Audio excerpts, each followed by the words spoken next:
Bonjour à tous, vidéo aujourd'hui sur la visite du potager au mois d'octobre. Alors vous allez voir, contrairement à ce à quoi on pourrait s'attendre, le potager du mois d'octobre par rapport à celui du mois de septembre, il a carrément changé. C'est peut-être un des mois où il change le plus. Je vais vous montrer tout ça. J'ai fait aussi une mise à jour de la timelapse que je vous montre aussi en fin de vidéo. Allez voilà, c'est parti!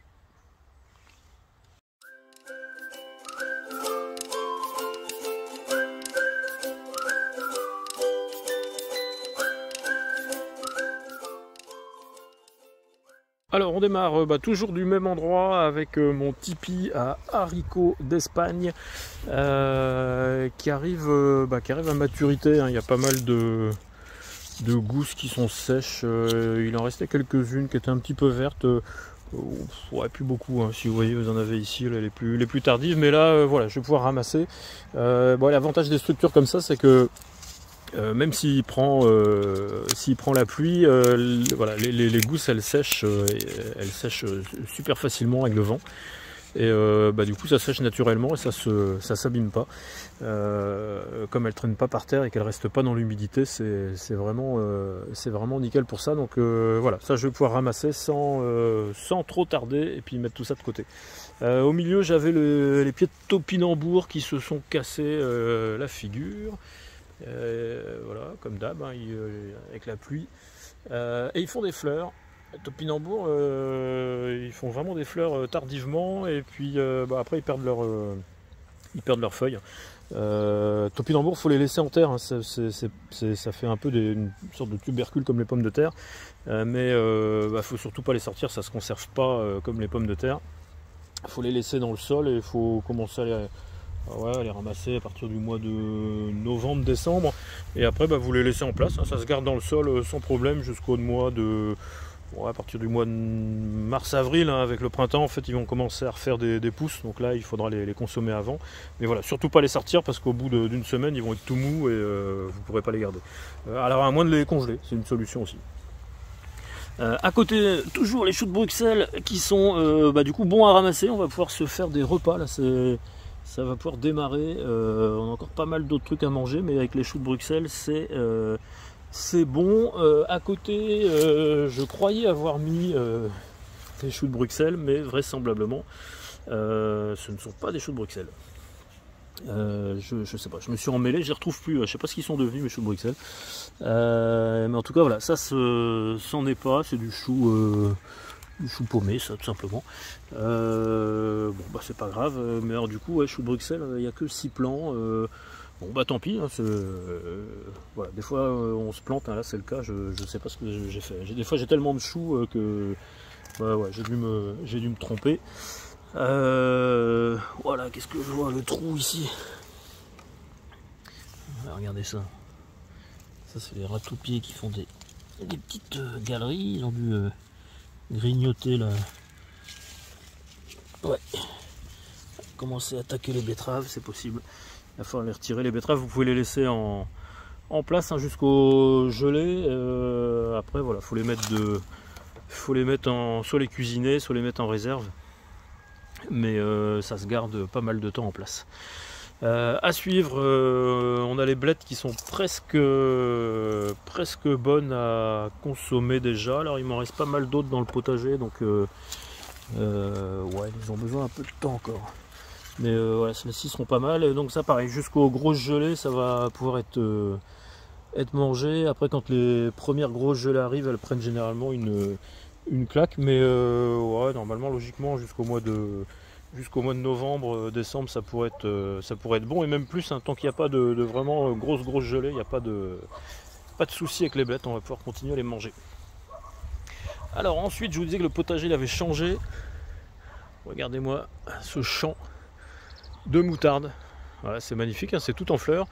Elle n'a pas fini, hein, sa floraison, ça fait une espèce de floraison qui grimpe, hein, c'est de la famille des crucifères, des choux, donc les fleurs grimpent comme ça le long de la tige, c'est super mellifère. Alors les abeilles commencent à la trouver, pour l'instant elles étaient sur le lierre pas mal, Il en reste encore pas mal de lierre ici, donc elles sont plus pour l'instant sur le lierre. Mais elles commencent à arriver ici sur la partie moutarde, et ça va être plutôt chouette. Oui, ça fait un sacré truc, hein, c'est assez imposant.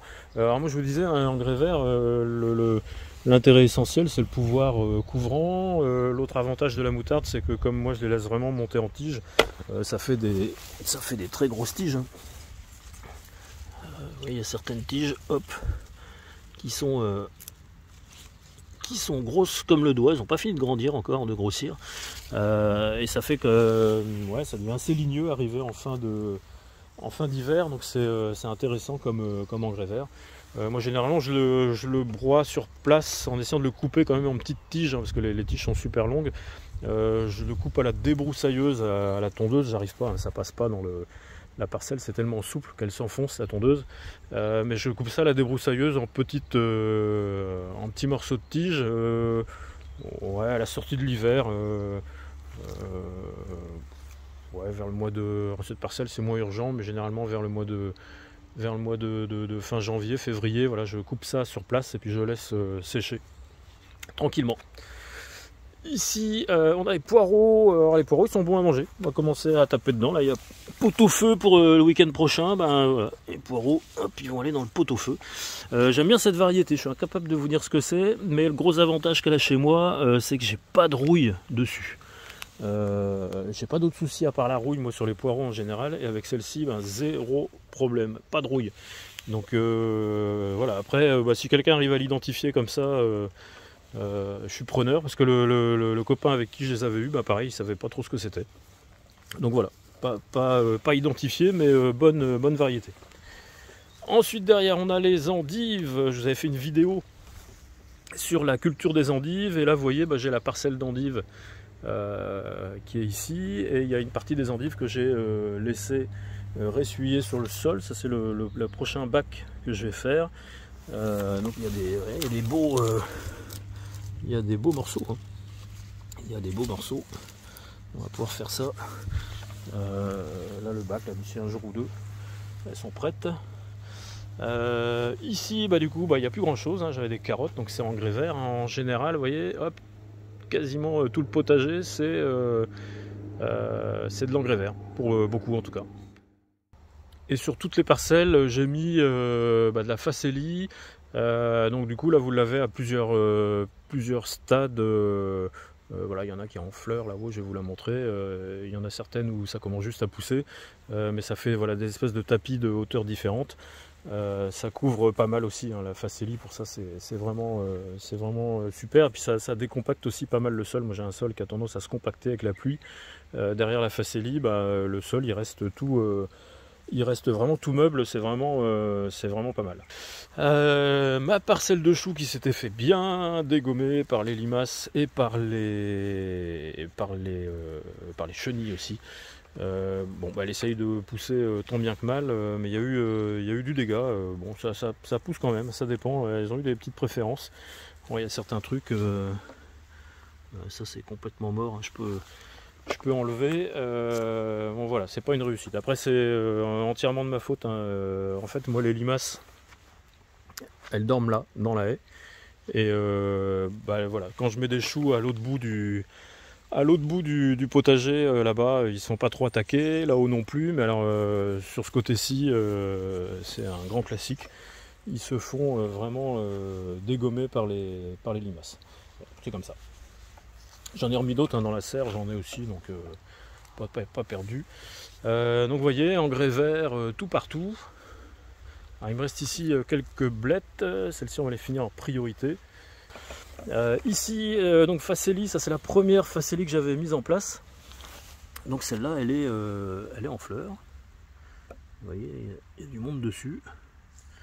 Ça fait des jolies fleurs. Alors toutes les facélies que j'ai mises en place là vont pas toutes fleurir. Celle-ci avait été mise en place, je crois que c'était fin juillet. Donc c'est normal qu'elle fleurisse. Peut-être que celle d'après va fleurir, mais bon voilà, les autres par contre elles vont pas avoir le temps de fleurir. Ici encore une grande planche de facélie, c'était, c'est toujours ma planche d'artichaut. Ils vont tous partir. Alors j'ai gardé mes deux rangs, j'aurais pu enlever le rang extérieur là, parce qu'en fait tout va disparaître. J'ai juste gardé les pieds pour faire de l'œilletonnage à la fin de l'hiver et au printemps prochain pour finir d'installer ma nouvelle parcelle. Et du coup voilà, ouais, j'ai tout laissé en place. Alors, ça a refait des rejets de partout, je les avais rabattus, donc là c'est que de la feuille récente. Pour l'instant on n'a pas trop de grand froid. On n'a jamais de grand froid ici, mais quand il y a des grands froids d'annoncer, il ne faut pas hésiter à pailler, à protéger, à ramener le feuillage.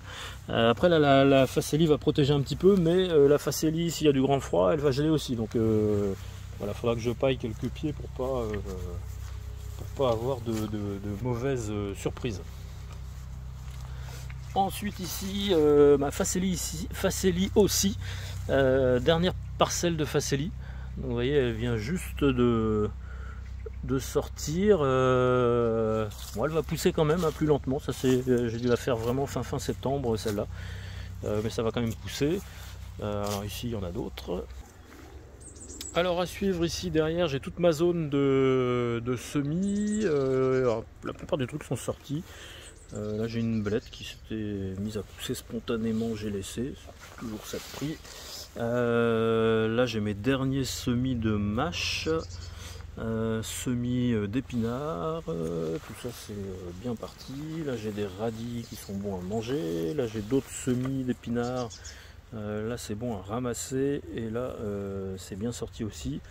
Alors là j'ai d'autres radis, on n'a pas tout mangé, ils sont partis un petit peu en navet mes radis tellement ils sont gros. Là j'ai de la mâche qui aurait besoin d'un petit coup de nettoyage. Oui, elle est là, perdue un petit peu dans les herbes qui poussent. Un petit peu de nettoyage. Et là c'est toutes mes chicorées qui sont en train de commencer à paumer gentiment. Et derrière j'avais mes navets, alors ça avait été un peu la cata les navets, mais j'en ai quelques-uns, hein. Il y a pot-au-feu, pot-au-feu il y aura quand même, j'avais même pas regardé, je pensais en avoir un peu plus quand même. Ah il y en a, oh là là, il y en a que deux. Alors, ça va être un pot-au-feu avec un navet. Voilà, il reste quelques choux perdus ici, quelques choux paumés, c'est le cas de le dire. Donc voilà, fin du tour pour le potager. Alors un truc que je voulais vous montrer, parce que ça fait quand même partie du potager, c'est mon pommier. Voilà, le pommier, vous pouvez pas trop le louper parce qu'on le voit pas mal sur les vidéos. Il est assez énorme, il donne vraiment beaucoup de pommes. Alors cette année, c'est une année moyenne, hein. À savoir que de ce côté-là, j'en ai pas mal des pommes, mais de l'autre côté, ça c'est le côté qui est sud-ouest, donc qui est pas mal protégé du froid. Mais par contre, voilà, côté est et côté nord, c'est vraiment pas terrible. Pas beaucoup de pommes normalement, on verra bien. Et donc moi je ramasse mes pommes comme ça, je les mets dans des sacs pour faire du jus de pomme. Donc je vous montrerai ça en temps voulu, hein. Il y a un petit peu de temps encore, on n'attaque généralement pas ça entre ouais, on fait ça au mois de décembre généralement avec un copain. Donc là je suis à peine 2 petits sacs. Je pense tourner autour des 10 sacs cette année, ce qui n'est pas le record, hein. J'ai fait des années à 20, je crois que c'est 24-25 sacs avec juste un pommier. Ouais, c'est énorme, c'est énorme. Donc ça je vous montrerai ça plus tard en temps voulu. En attendant je vous laisse avec la timelapse pour regarder. Voilà.